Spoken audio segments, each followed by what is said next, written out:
Tak, family saya memang tak ada seorang pun menceburi Politik. bidang politik, tak ada.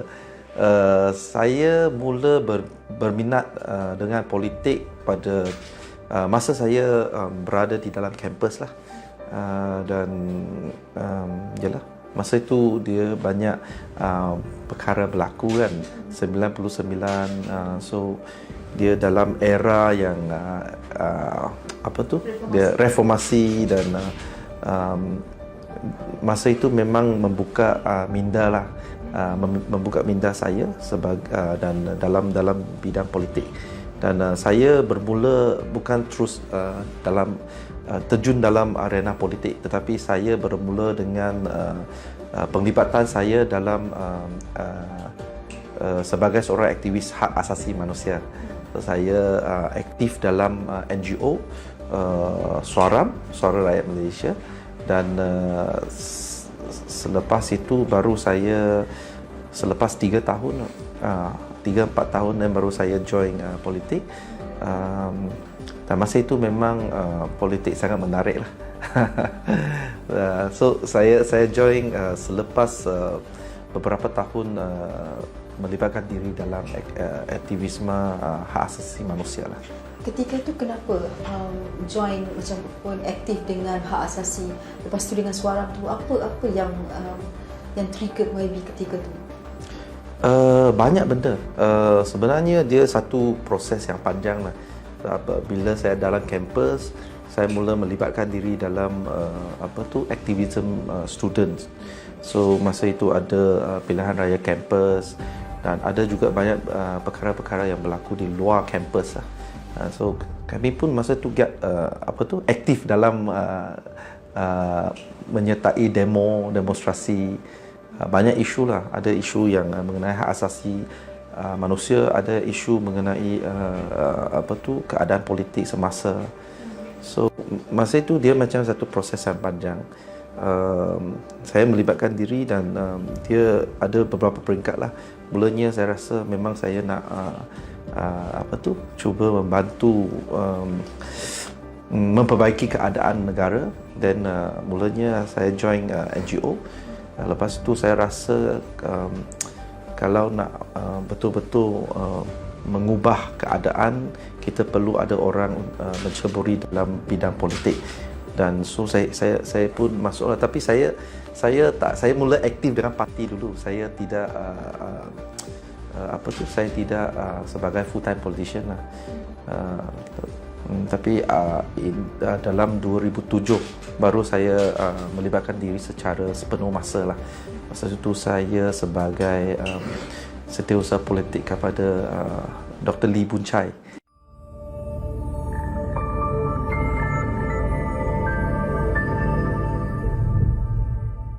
Sejak daripada masa kampus saya memang rasa the way forward untuk negara kita adalah sebuah parti politik yang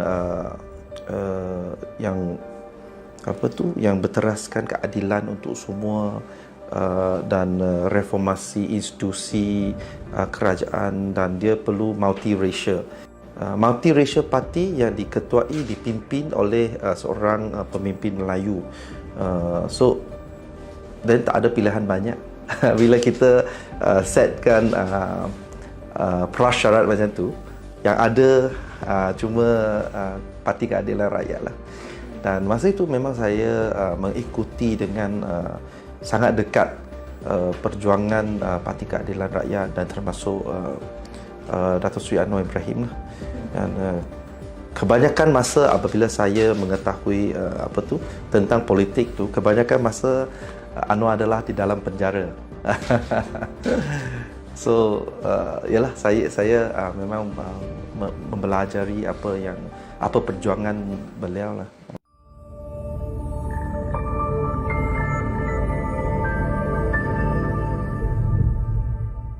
Masa itu kita harap lah, tapi kata nak pernah terfikir ke tak, susah nak.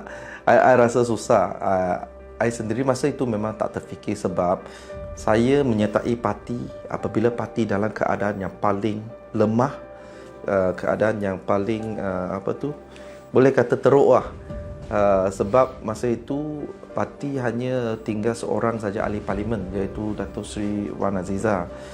Dan masa itu tak terfikirlah Datuk Seri Anwar boleh jadi Perdana Menteri. Sebab masa itu Datuk Seri Anwar masih dalam penjara.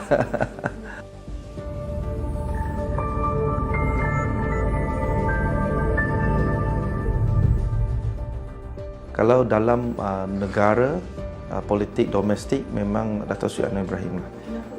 Saya rasa sebab beliau ada keistimewaannya, yang karisma dia, yang sukar untuk orang menyamar. Dia bolehlah ada orang memang ada pemimpin yang ada karisma, tetapi karisma jenis dia itu memang tak ada lah. Dan saya memang saya suka dengan keyakinan dia. Keyakinan dia luar biasa.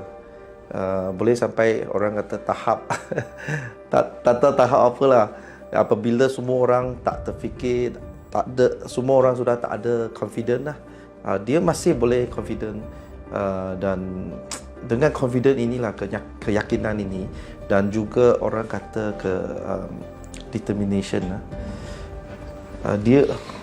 Dia dapat, akhirnya dia membawa parti kita ke arah kemenangan. So saya rasa itu satu kualiti yang sangat-sangat luar biasa lah. Dan selain daripada itu, dia juga ada tahap kesabaran dia sangat tinggi.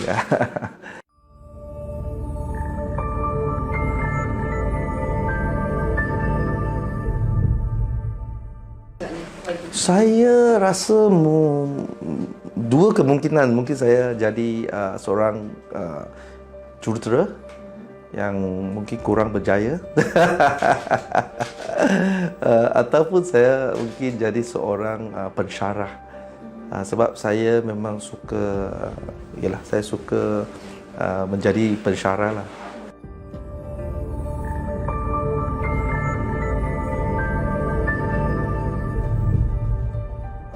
Masa itu saya terpegun juga. Sebab saya pun tak tahu kenapa Datuk Seri Anwar pilih saya untuk menerajui kementerian ini. Dan masa itu saya tidak tahu banyak tentang kementerian ini. So saya lepas itu saya memang belajarlah, bersungguh-sungguh lah. Macam saya balik ke universiti, memang banyak untuk belajar lah. Secara jujur, masa tu memang tak terfikir macam mana saya nak membawa kementerian. Sebab saya belum arif lagi lah tentang kementerian ini. So saya bagi masa saya bagi masa sendirilah untuk betul-betul belajar dan faham apa tugasan kementerian ini. Dan baru saya sekarang mulalah saya start strategize macam mana kita nak bawa kementerian ini.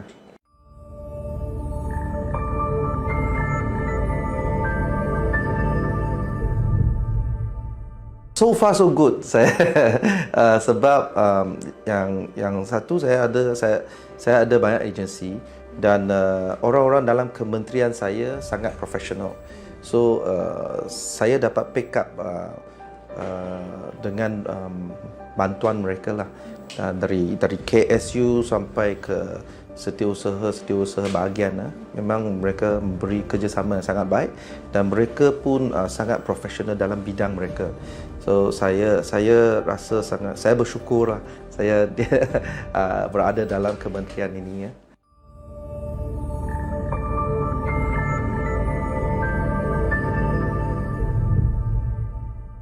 Mungkin saya tidak berniat untuk berbanding dengan menteri-menteri yang lalu lah, sebab konteks semua berbeza. Tetapi saya memang ada beberapa fokus yang saya ingin bawa lah dalam kementerian ni. Saya rasa yang pertama mungkin visibility kurang. Bukan bermaksud orang-orang kementerian ni dia tak baik ke, tak buat kerja, tak. Tetapi saya rasa publicity tak cukup. Ada produk yang sangat bagus, ada orang yang kerja dia sangat bagus, tetapi tidak diketahui ramai. Dan saya rasa ini adalah salah satu keadaan yang saya ingin memperbaiki, sebab kementerian ni kurang ada engagement dengan orang awam. Kalau berbanding dengan kementerian lain, kementerian ni selalu deal dengan saintis, industri, startup, dan itu startup pun dia hanya yang berkaitan dengan teknologi dan juga R&D lah. Itu sajalah yang kita deal. Yang betul-betul ada engagement dengan orang awam mungkin Pusat Sains Negara dan Planetarium Negara, itu saja. So untuk memperbaiki keadaan ini, saya rasa kita perlu bantuan dari pihak media lah untuk membantu kita buat promosi sikit, publicity banyak sikit, dan supaya orang dapat tahu apa yang kita berada di tahap apa dari segi sains, teknologi dan inovasi. Dan itu salah satu perkara yang saya ingin buat lah.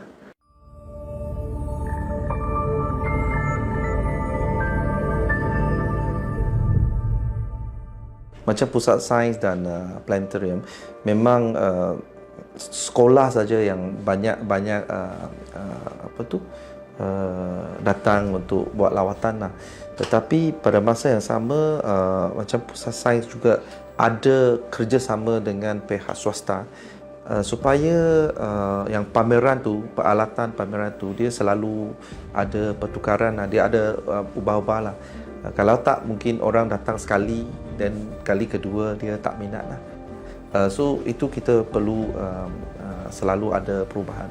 Yang kedua, daripada orang datang ke Pusat Sains, kita juga kami juga ada aktiviti-aktiviti yang kita pergi kepada komuniti, kepada masyarakat. Saya bagi contoh, sebab Pusat Sains di KL, dan hanya kalau rombongan pelajar pun dia hanya yang sekitar KL, Selangor yang akan datang. So kami fikir kita kena kurangkan jurang pengetahuan sains, teknologi dan inovasi yang di antara bandar dengan luar bandar. So selain daripada Pusat Sains, kita memang perlulah satu. Dan sekarang kita banyakkan aktiviti-aktiviti di kawasan desa. Seperti kita buat Carnival Sains Teknologi, Carnival STI lah, Sains Teknologi Inovasi. Kami juga adakan satu ruang RDC, ruang daya cipta. Dia macam Maker's Lab. Kita buat tak perlu tempat yang besar. Kita cuma perlu mungkin satu rumah kedai, dan dalam tu kita akan bawa benda-benda yang atraktif sikit lah. Kata sebagai contoh drone, sebagai contoh 3D printer, robotik, komputer kita bawa, dan e-commerce, studio kita buat studio, supaya dia seolah-olah macam satu pusat sains mini. Mungkin dia tak sebanyak fasiliti, dia tak sebanyak pusat sains, tapi dia adalah satu mini pusat sains. Kita namakan dia Ruang Daya Cipta, RDC. Dan dalam tahun ni mesti merancang untuk membina 10 RDC di seluruh negara, dan keutamaan akan diberikan kepada kawasan desa. So baru-baru ini saya lancarkan satu di Manung, Kuala Kangsar. Ya, so daripada kita menarik orang ke pusat sains yang dia yang bertapak di KL, so kami keluar ke tempat masing-masing desa supaya anak-anak pelajar-pelajar di kawasan sana juga dia ada dapat merasai apa itu sains teknologi. So itu adalah antara usaha lah yang kita buat. dia lebih kurang juga dengan pusat sains atau planetarium di negeri-negeri. Jadi target untuk Musti sendiri untuk ada berapa sekarang ni, ataupun setiap negeri akan ada RDC? RDC memang kami dia bergantung pada bajet juga. Tapi setakat ini kami merancang untuk buat 10. Tapi kalau ada kerajaan negeri yang boleh berminat, yang mereka boleh berikan sedikit peruntukan juga, mungkin setengah dari Musti, setengah daripada kerajaan, dan kita boleh perbanyakkan lagi.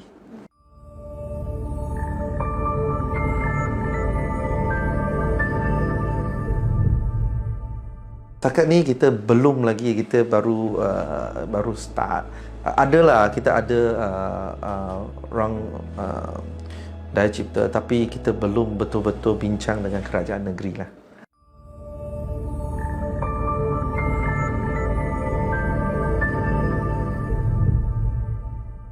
Bagi kementerian saya ataupun bagi saya, sains, teknologi, inovasi ini dia tidak ada sempadan politik ya. Dia tidak harus dipolitikkan. So kalaulah ada kerajaan negeri yang sanggup ataupun sudi bekerjasama, kami memang amat mengalu-alukan, dan mesti tidak akan, saya mesti berjanjilah tidak akan melihat pada kecenderungan politik mana-mana kerajaan negeri lah. Memang saya berhasrat untuk bawa orang daya cipta ni dan usaha-usaha lain lah ke negeri seperti Kelantan, Terengganu, Pahang juga mungkin. Selain daripada itu, Sabah dengan Sarawak juga menjadi tumpuan lah, mesti. So kita tidak akan melihat pada siapa kerajaan negeri dia lah.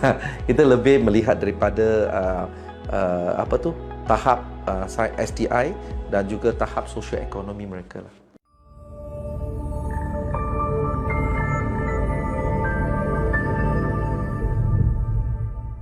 Sebenarnya dia satu usaha yang berterusan. Selain daripada My Startup, My Startup kita akan teruskan juga tahun ni, dan kita juga ada program-program yang lain seperti NTIS, itu National Technology Inovasi Sandbox, teknologi dan inovasi sandbox, dan dibawa Meranti. Itu memang satu usaha untuk membantu startup-startup kita untuk menuju ke arah commercialization. Selain daripada itu, kita juga ada funding agency yang memberi grant seperti MTDC, Kumpulan Modal Berdana. Dia juga ada program-program untuk memberi, mungkin dia bukan startup lah. Startup lebih pada trader. Trader akan beri grant kepada startup, dan selepas itu apabila mereka sudah ada produk, then Meranti akan take over. Meranti akan bawa untuk commercialization, dan bila mereka memerlukan dana, then MTDC, KMP akan masuk. So kita ada satu ekosistem yang agak lengkap lah, saya boleh kata. Kita ada MEFCAP lagi, dan juga MDV, Malaysia Debt Venture, yang boleh memberikan pinjaman kepada syarikat-syarikat dia mungkin dia di peringkat yang lebih matang lah, yang dia boleh dapat projek kerajaan, dan so itu adalah satu ekosistem kita.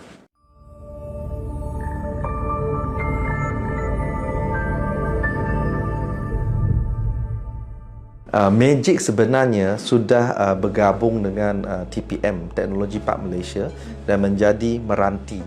So Magic memang ialah satu program yang agak berjaya lah. So ramai orang ketahui Magic, apa itu Magic. Dan sekarang ada Magic ada peranan yang baru, iaitu bergabung dengan TPM. Selain daripada membuat commercialization, membantu startup, Meranti ini juga perlu menjaga TPM, menarik pelaburan masuk ke dalam Teknologi Park Malaysia. So itu adalah peranan baru mereka, dan yalah, memang kita tak terdengar Magic dah sebab sudah tukar nama kepada Meranti.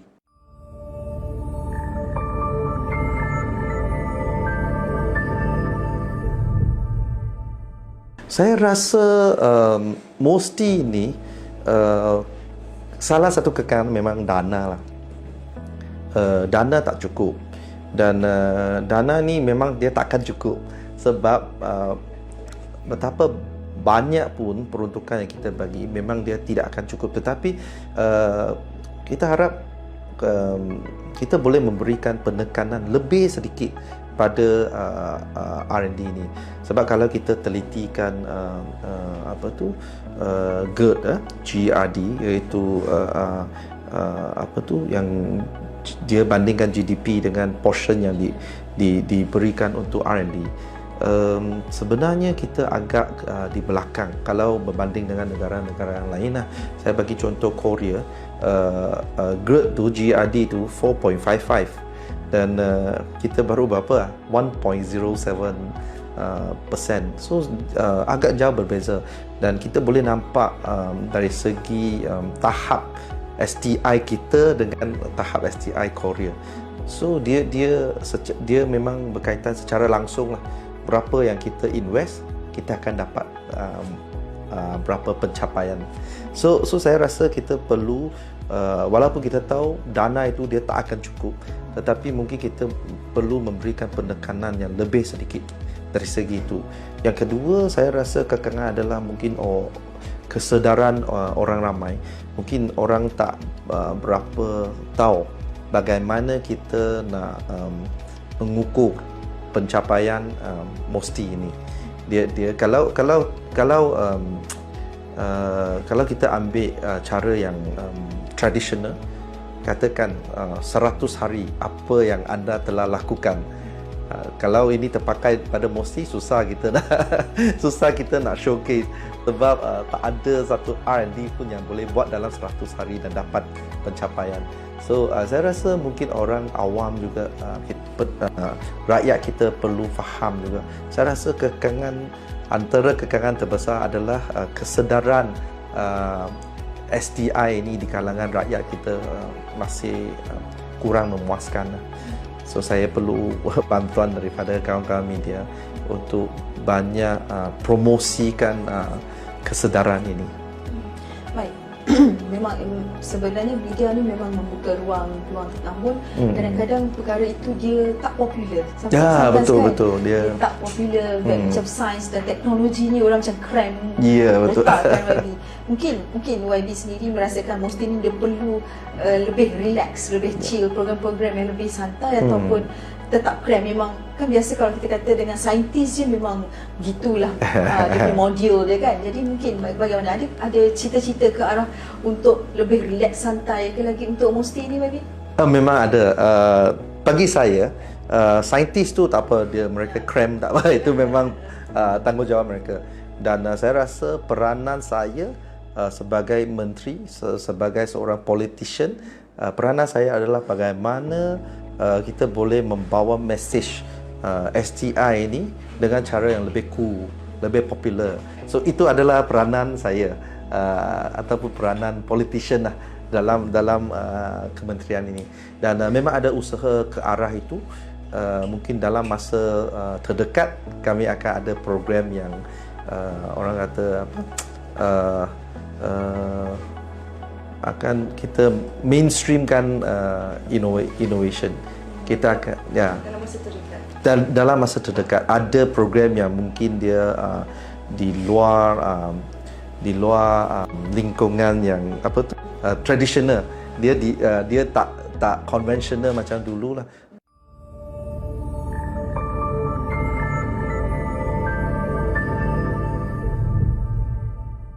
Kenyataan ini kurang jitu, sebab dia kurang tepat sangat, sebab negara kita memang bekerjasama dengan banyak negara dalam bidang STI. China memang salah satu. Kita ada sign satu agreement dengan mereka pada tahun 2013 apabila Presiden Xi Jinping datang ke Malaysia. Masa itu kerajaan ada sign satu perjanjian STI dengan China.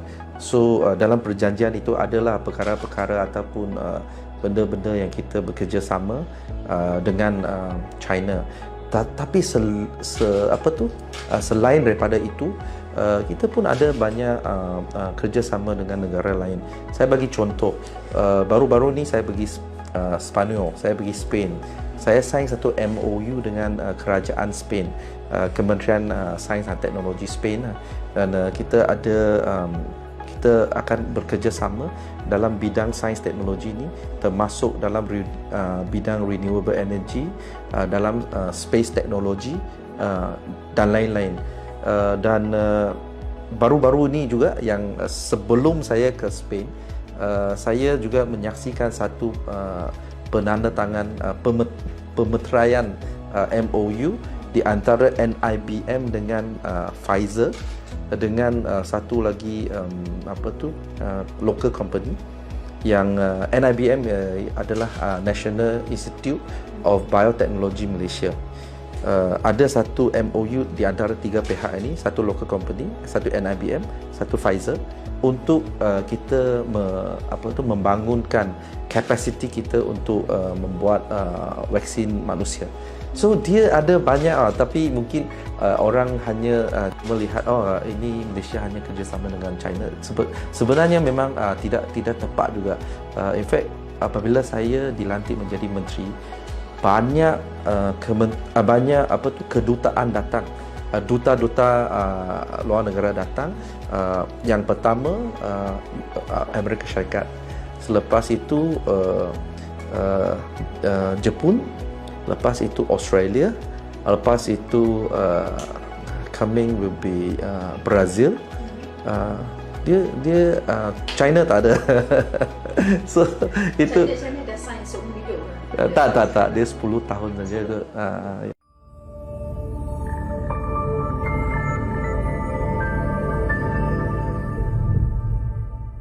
Malaysia kita melalui NIBM dan MGVI itu memang kita ada satu roadmap, vaksin roadmap, dan kita nak ambil 10 tahun yang untuk membangunkan kapasiti untuk kita membuat vaksin manusia. Kenapa begitu lama? Sebenarnya kalau kita nak membangunkan vaksin manusia, sekarang kita tak ada kapasiti. Kita cuma ada kapasiti untuk membuat vaksin binatang. Manusia susah sikit sebab threshold dia sangat tinggi dan memerlukan dana yang sangat banyak. So untuk kita tak cukup dana. So dia kena ada dalam rolling lah. Dia kena 10 tahun. Dia memang kalau kita sukar nak berbanding dengan negara lain lah, sebab dari segi saiz, dari segi dana, dari segi capacity, semua berbeza-beza. So kita dalam konteks yang berbeza lah. Tetapi saya rasa tempo yang ditetapkan sebelum ini, itu 10 tahun, saya rasa memang sangat munasabah lah, memandangkan keadaan negara kita, ekonomi, dari segi kepakaran juga. So saya rasa on track lah.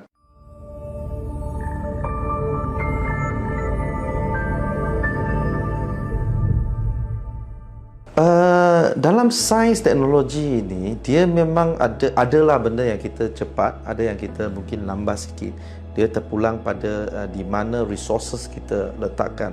So saya bagi contoh dari segi ketersediaan menggunakan AI, kita di hadapan, di rantau ini kita di hadapan. Tapi mungkin dari segi vaksin mungkin kita sikit di belakang. Tetapi apa yang planning kita apabila kementerian kita buat roadmap, dia memang masa itu mengambil kira semua lah, dari segi dana, dari segi kepakaran. So 10 tahun saya rasa agak munasabah lah. Nak cepat boleh, mungkin kita kena tumpukan keseluruhan dana tu kementerian dalam vaksin sahajalah, dan kita tak dapat membangunkan yang lain.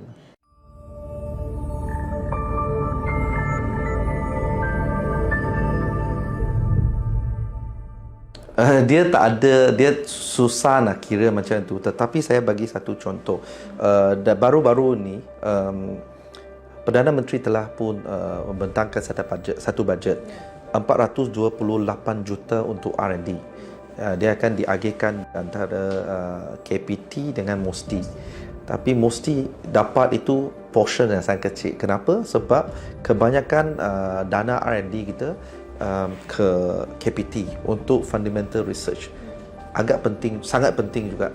Tetapi untuk R&D untuk MOSTI, dia applied research, dia bukan fundamental research. So yang kita dapat tu kurang sikit. So dia selalu dia ada competition juga dari segi itu. Tetapi saya tak boleh kata itu fundamental tak penting, apply saja yang penting. So itu saja yang kita ada. So kita terpaksa agihkan apa yang ada.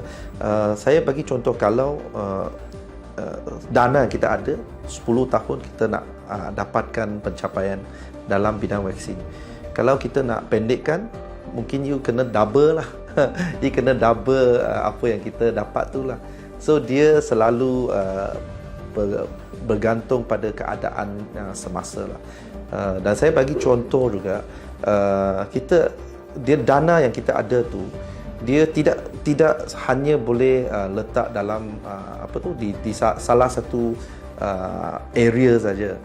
Katakan vaksin. Kita ada benda-benda lain, space tech, kita ada bioteknologi, kita ada yang bidang-bidang itu pun penting sangat. Bioteknologi untuk kita menyelesaikan masalah food security. Kita ada space tech untuk membantu kita.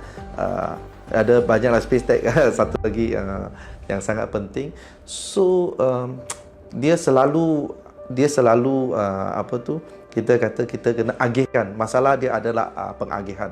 Dan untuk mengurangkan masalah ini, tahun ni kita akan melancarkan satu Malaysia Science Endowment. Dan yang Science Endowment ni dia hanya ambil sebahagian daripada dana kerajaan, dan selain daripada itu kita akan kumpul dari sama ada NGO ataupun swasta ataupun dari international organisation, supaya target kita supaya kita dapat kumpul sebanyak 2 bilion ringgit.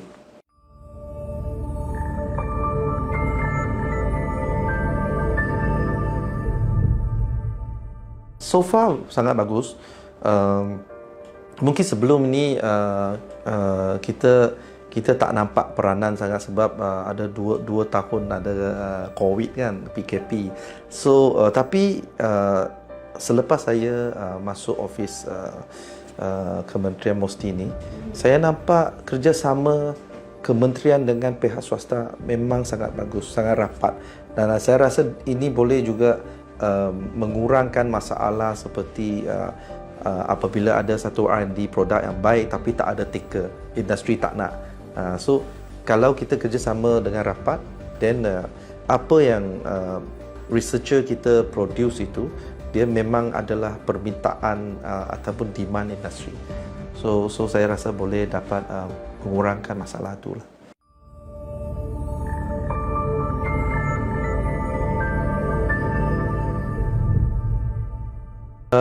Dia sebab ada banyak peringkat dari segi Cradle, lepas tu Meranti, MTDC, KMP. Dia ada, orang kata ada dia dari seed fund, lepas tu series A, B, C. Dan memang untuk membantu, dana untuk membantu startup ni, kalau kita tengok negara lain pun, dia tahap kejayaan itu kurang. Itu success rate, kadar kejayaan tu dia kurang. Mungkin dalam less than 20%, itu kira normal. Sebab dia ada banyak orang kata valley of death. Dia ada banyak tempat yang boleh menjadi startup ini tidak berjaya. Tetapi kita ada yang berjaya, dan yang sudah jadi unicorn ada satu, Custom. Selain daripada itu ada beberapa yang tengah beratur. Orang kami gelarkan sebagai Sunicorn. Dia soon to be unicorn. Ada beberapa. So saya rasa setakat ini okey. Dan oleh kerana itu semua adalah wang rakyat, kita tak boleh bagi just sewenang-wenang lah. So kita ada satu proses, vetting proses yang sangat-sangat ketat dan baru-baru ni saya ada town hall dengan startup. Ada juga aduan kata ini kita jangan terlalu ketat sebab terlalu restriktif. Cuma ialah kita kena balance lah.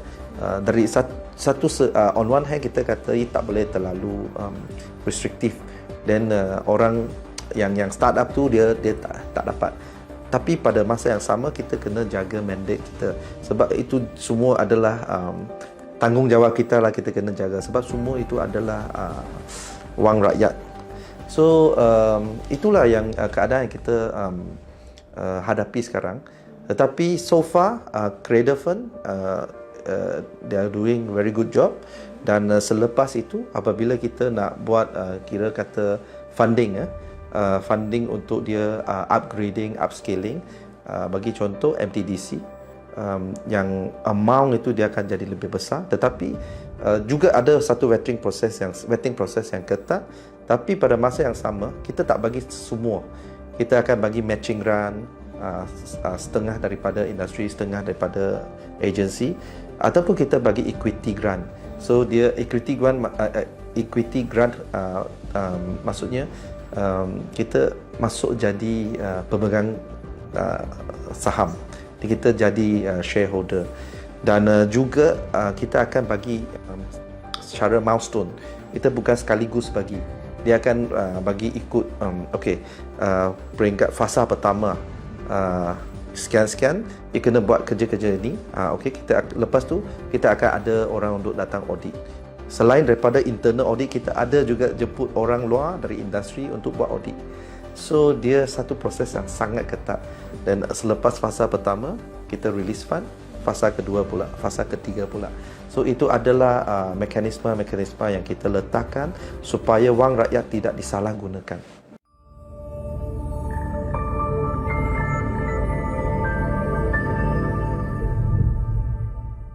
Dan saya rasa kita perlu promosikan lebih dari segi itu, dan apa yang kami sedang lakukan adalah kita kena, ialah sains teknologi kita faham, senang faham, kita boleh nampak robotik lah, AI lah dan lain-lain.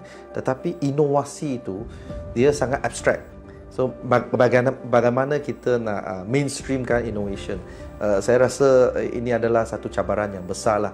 Dan saya bagi contoh AI, macam AI ni teknologi lah. AI ni satu teknologi yang bagus, atau 5G ni satu teknologi yang bagus. Orang kata enabling teknologi lah. Cuma bagaimana kita gunakan, bagaimana kita gunakan teknologi ni, dia melibatkan inovasi. So apabila 5G ni dia keluar, semua orang tahulah memang teknologi ini available, tapi sama ada industri ini tahu pakai atau tidak.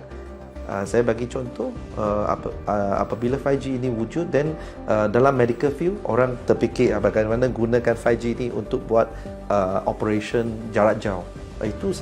Itu inovasi. Dan bagaimana industri lain dia gunakan 5G ini untuk macam dia buat autonomous vehicle. Itu pun satu inovasi. So I think yang penting selain daripada teknologi tu, yang lagi penting adalah inovasi. So kita perlu tingkatkan usaha kita lah.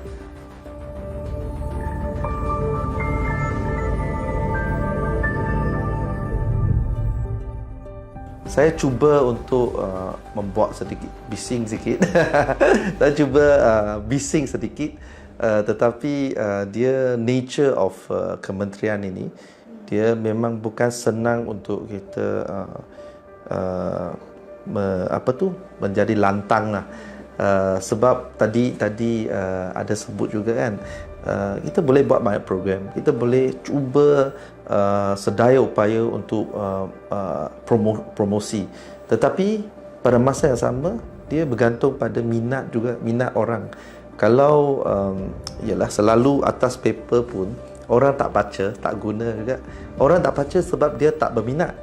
Dan saya rasa itu adalah cabaran untuk saya lah, dan juga Mosti lah. Bagaimana nak jadikan sains teknologi inovasi ini lebih cool, lebih orang kata berkaitan dengan kehidupan harian mereka lah. Dan salah satu usaha yang saya cuba buat adalah kita cuba sains teknologi ni, kita cuba gunakan sains teknologi yang ada sekarang ini untuk membantu masyarakat yang katakan di remote area, tak ada internet. Kita cuba adakan internet untuk mereka supaya mereka dapat betul-betul merasai bagaimana sains teknologi ini boleh membantu kehidupan harian mereka.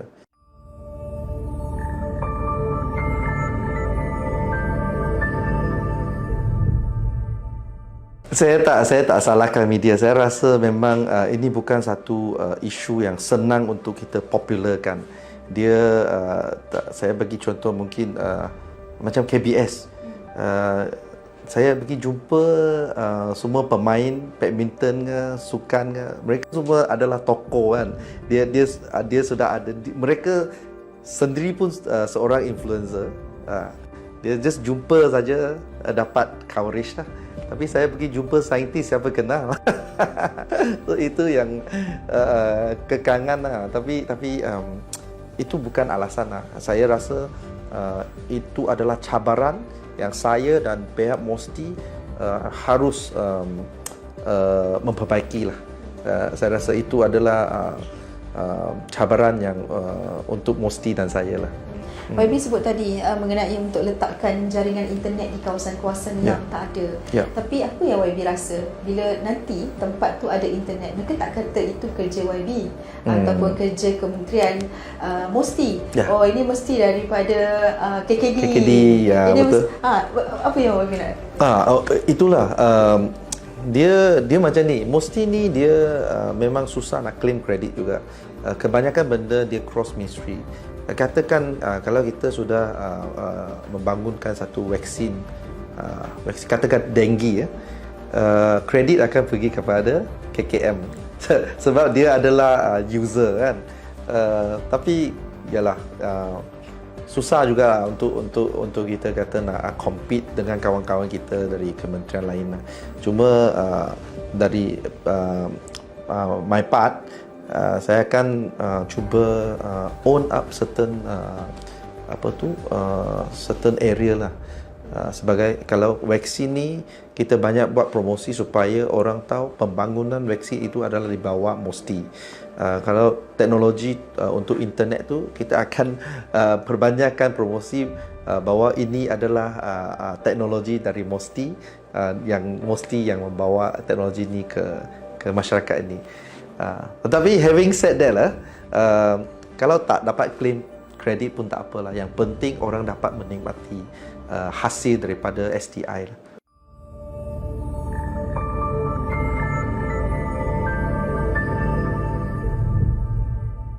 Dia flagship lebih pada event kan. Cuma saya haraplah dalam 5 tahun ni dia ada beberapa breakthrough lah. Yang pertama,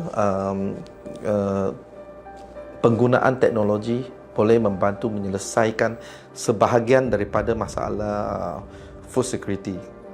Yang kedua, saya harap dalam 5 tahun ni kita ada perkembangan lah. Tak semestinya kita dapat menghasilkan vaksin, tetapi kita ada perkembangan yang positif dalam pembangunan vaksin ini. Yang ketiga, saya rasa yang penting juga adalah kita boleh membantu sebanyak mungkin masyarakat yang di kawasan kawasan yang miskin, yang terpencil sikit. Kita boleh membantu dengan teknologi yang kita ada, sama ada internet ataupun air bersih ataupun electricity. Itu adalah 3 benda yang saya harap nampak ada perkembangan dalam 5 tahun ini.